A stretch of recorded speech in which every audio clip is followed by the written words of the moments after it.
ऐसे उनको punch number one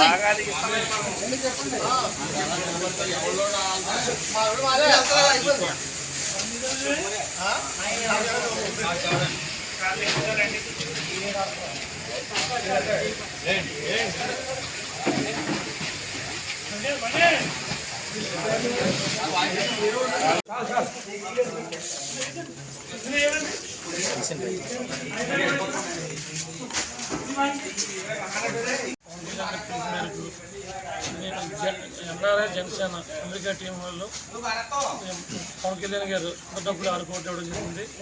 Pawan Kalyan గారు స్ఫూర్తిగా తీసుకుని ఎన్ఆర్ఐ జనసేన అమెరికా టీం వాళ్ళు ఇందులో అంచోడ్ స్వామి ఇంకా ఫ్రెండ్స్ టీం ఎప్పుడు జనసేన పార్టీ పెట్టిన నుంచి గత 10 సంవత్సరాలుగా పూర్తి చేయడం జరిగింది. ఇప్పుడు వరద బాధితుల నిమిత్తం ఇక్కడ నుంచి నిస్తావసరం కళ్యాణ్ గారు ఫిబ్రవరి ఇంటి దగ్గర నుంచి చుట్టుపక్కల ఉన్న నెంబర్ 1 క్వాలిటీ వస్తువులు కిట్టు ఒక 15 కేజీలు సుమారుగా 15 టన్నులు 12 బ్యాగులు 3 వ్యాన్లలో పట్టుకెళ్ళడం జరుగుతుంది. ఇక 3 రోజులు దీనిలో ప్యాకింగ్ చేయడం 100 మంది పనిచేశారు. దీని మీద పవన్ కళ్యాణ్ గారు స్ఫూర్తిగా తీసుకొని ఈ బాధితులు ఎవరైతే ఉన్నారో వాళ్ళకి ఎన్ఆర్ఐ జనసేన అమెరికా టీం వాళ్ళు అన్సెడ్ స్వామి మిత్ర బృందం ఉన్నారు. ఇక్కడ లోకల్గా నేను 10 సంవత్సరాల నుంచి నా పేరు చిక్కవసరం జనసేన పనిచేస్తూ ఈ టీం వాళ్ళు చేసి ఆధ్వర్యంగా మేము దగ్గర పర్యవేక్షణ జరుగుతుంది. మన ఎలక్షన్ అవ్వచ్చు అంతకుముందు రైతులు చాలా చేశారు. అలాగే కరోనా టైంలో కానీ అంతకుముందు ప్రజలకు ఏం కావాల్సినా కూడా ఎన్ఆర్ఐ జనసేన అమెరికా టీము ఇప్పటి నుంచో ముందు నుంచి కూడా 10 సంవత్సరాలకు పార్టీకి అన్నదానాలకు పనిచేస్తుంది. అలాగే పార్టీ పిలుపు మేరకు ఇలాంటి కార్యక్రమం సేవాక్రమం చాలా చేయడం జరిగింది. పవన్ కళ్యాణ్ స్ఫూర్తిగా తీసుకుని ఎన్ఆర్ఐ జనసేన అమెరికా టీము పనిచేయడం జరుగుతుంది. అందులో నేను నెంబర్గా ఉన్నాను. ఇది 4-5 రోజులు సుమారు చుట్టుపక్కల పండి అన్ని నెంబర్ 1 ఏదైతే తింటామో అయ్యే వస్తువులు క్వాలిటీ వస్తువులు కొని సుమారు 15 టన్నులు 3 వ్యాన్లలో పట్టుకెళ్ళడం ఈ ప్యాకింగ్ లోడింగ్ అవుతుంది. ఈ మార్నింగ్ 6 బయలుదే మంగళగిరి ఆఫీస్కి వెళ్తే అక్కడికి పార్టీ ఆదేశం ఎక్కడేమంటే అక్కడ మా పార్టీ చెప్పినట్టుగా ఆ ప్లేస్లో పట్టుకెళ్ళి ఇవ్వడం జరుగుతుంది. సుమారుగా 20 లక్షలు ఉంటుంది. 15 టన్నులు అన్నీ మన ఇంట్లో తినే వస్తువులే క్వాలిటీ వస్తువులు ఆర్డర్ జరిగింది. ఫుడ్ పాడైపోతుందండి. అక్కడ చాలా వాటర్ ఉండడం వల్ల మన ఫుడ్ చాలా మంది పంపించారు.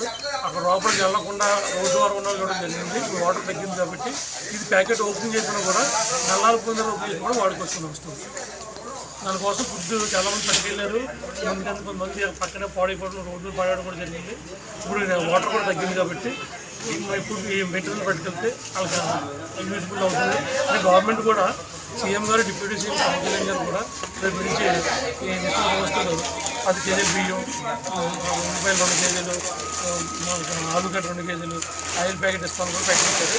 ఎంత ఇచ్చిన కూడా గవర్నమెంట్తో పాటు మా సేవా దృక్పథం చేయాలని ఆపద వాళ్ళు కూడా చేయడం జరుగుతుంది. ఎందుకంటే ఈ రోజున ఒక వరద బాధితులైనా సరే వరదకి ఇబ్బందులు గురైన ప్రజలకు కానీ ఏదన్నా సహాయం చేయాలంటే ముందుగా ఒక పార్టీ ఫండ్ కానీ లేదంటే ప్రభుత్వం నిధుల నుంచి కానీ ఎవరన్నా ఖర్చు చేస్తూ ఉంటారు. కానీ అన్నిటికీ భిన్నంగా ఈరోజు పవన్ కళ్యాణ్ గారు జనసేన అధ్యక్షుడు అలానే డిప్యూటీ సీఎం ఆంధ్రప్రదేశ్ పవన్ కళ్యాణ్ గారు తన సొంత డబ్బుతో తన సొంతంగా సంపాదించిన డబ్బులతో ఈ రోజున 6 కోట్ల డబ్బుని 400 పంచాయతీలకి 1,00,000 రూపాయలు అలానే తెలంగాణకి అలానే ఆంధ్రప్రదేశ్ సీఎం రిలీఫ్ ఫండ్కి 1 కోటి రూపాయలు దానం చేయడం జరిగింది. చాలా మొత్తం మీద 6 కోట్లు వెచ్చింది ఆంధ్రప్రదేశ్ ప్రభుత్వానికి అలానే ఈ అన్నిటికీ కూడా ఖర్చు చేశారు.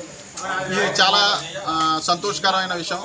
ఇదే స్ఫూర్తిని కొనసాగించి మన జనసేన ఎన్ఆర్ఐ టీం ఏదైతే ఉందో ఈరోజు వరద బాధితుల కోసం వరదకి ఎవరైతే ఇబ్బందులు పడుతున్నారో వారందరికీ కూడా అండగా నిలబడాలని ఉద్దేశంతో పిఠాపురం నియోజకవర్గం అయిన పవన్ కళ్యాణ్ గారి నియోజకవర్గం కాబట్టి సొంత నియోజకవర్గం నుంచి పవన్ కళ్యాణ్ గారి ఇంటి దగ్గర నుంచి పార్టీ ఆఫీస్ ఏదైతే ఉందో మంగళగిరిలో ఉన్న పార్టీ ఆఫీస్కి సుమారుగా 1200 ప్యాకింగ్ చేసిన నిత్యావసర సరుకులు ఇవి ఎందుకు పంపిస్తున్నామంటే అక్కడ మాకు అందిన వార్తల ప్రకారం చాలామంది రైసు ఇవన్నీ కూడా సప్లై చేస్తున్నారు. అవన్నీ కూడా కొంచెం ఎక్సెస్ అవుతుంది అనే కారణంగా ఇవి నిత్యావసర సరుకులు కాబట్టి ఒక 10 రోజులు నిలువ ఉన్నా మనకి ఇబ్బంది ఉండదనే ఉద్దేశంతో ఎన్ఆర్ఐ టీం వీళ్ళందరూ కూడా నిర్ణయించుకొని పార్టీ ఆఫీస్కి పంపించి అక్కడ ఎక్కడైతే డిస్ట్రిబ్యూట్ చేయమంటారో ఒక 3 వెహికల్స్ పెట్టడం జరిగింది. ఇవన్నీ కూడా అక్కడికి వెళ్ళిన తర్వాత పార్టీ ఆదేశానుసారం ఎక్కడ పంచిపెట్టమంటారో ఎక్కడైతే మనకి ఇబ్బందికరంగా కాలనీలు ఏవైతే ఉన్నాయో అక్కడ డిస్ట్రిబ్యూట్ చేయడం జరుగుతుంది.